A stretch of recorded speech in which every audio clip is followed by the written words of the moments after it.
Well, Ken, we have a Jackson car here. About a year ago, when you got it, it was just a frame.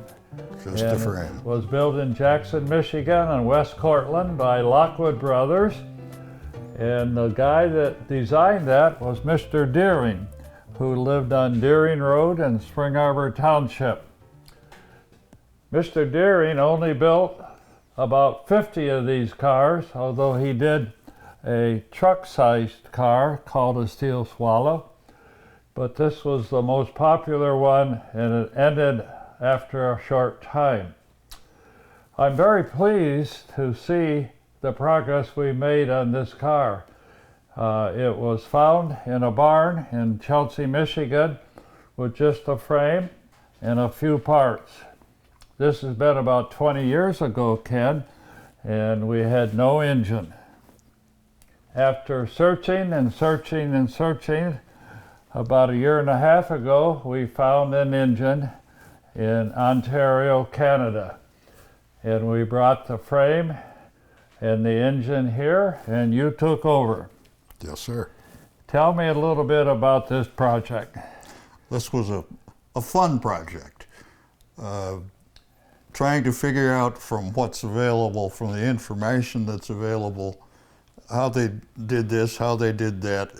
Reading the advertisement for the car, showing that it had a friction roller transmission, 1-speed forward, 1 reverse. It had a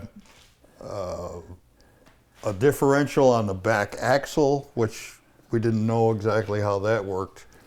But doing the research and then figuring out how to put all this stuff back together has really been a challenge. Yes, I know that. Yes. And it's been a lot of fun. How many cylinders is this, and could you show us the engine? Sure. This is a 2-cylinder, 45-degree air-cooled twin engine,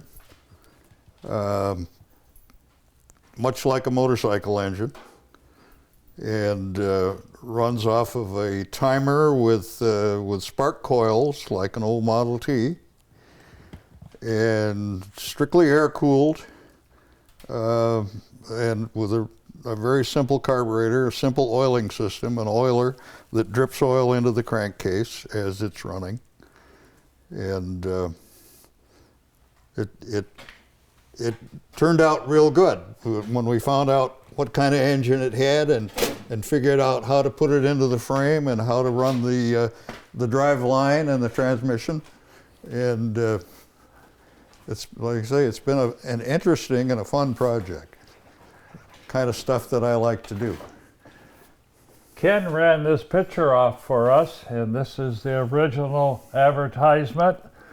$450 for this car, brand new. And as I mentioned, it was only 50 of these built, and it's a one and only, Ken, as far as we know. As far as we know. So it will be the 6th car in our auto museum in Spring Arbor that are one and onlys.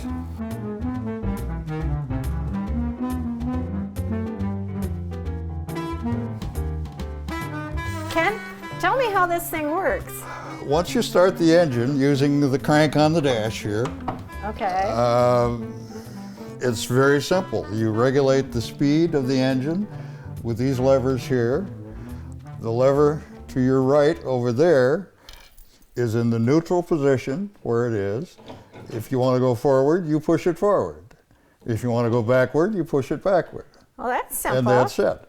And this is the accelerator. There's a brake pedal here that stops the that car. would be the stop. And Okay. so it's very simple to run, very easy. And How fast would it go? I don't imagine it would go over 25, 30 miles an hour, probably. Well, that would get me to the mailbox. Yes. I think it's a beautiful car. I don't know if you noticed the S on the side, but you do a lot of gold leaf, and you do a lot of... Yes. Well, everything you do is by hand. the little S is done in gold leaf. And much like it would have been done. That's what I enjoy doing, is doing things as they were done back in the day, and using the skills of those guys back then, with the upholstery, with the painting, with the striping, and with the construction. And back then, they didn't do pinstriping with tape. They No, right. did it That's by true. hand, so that's Yes. great. I know, Ken, I've got a book that I saw, actually, I got it from you, that they've just recently done this fire engine art, and Yes. this is amazing. I have looked through here, and this book is just, I can't believe all the beautiful stuff you've done. It's, Well, I'm pretty proud of the book. It was put together by a friend of mine who publishes books, and he did a great job. it And is a it's beautiful book. essentially the story of my life in the restoration of fire apparatus. Well, that is great. Well, Ken, I think there's one thing that you and Lloyd both have in common, and that is you are preserving the history. You have to research it, you have to study it, you have to find all this material on it, and it's, I even read that you taught this. I don't know who you teach it to, but I have done seminars around the country, so, basically on decoration and gold leaf and the techniques that they used, yes. well, you've done a great work, and we're really proud of you, and I'm really proud of Lloyd for both of you for just preserving history. If you don't preserve history, we won't know about it, we won't have it. So it's great, and it's greatly appreciated. So thank you very Thank you. much for all this information. Thank you.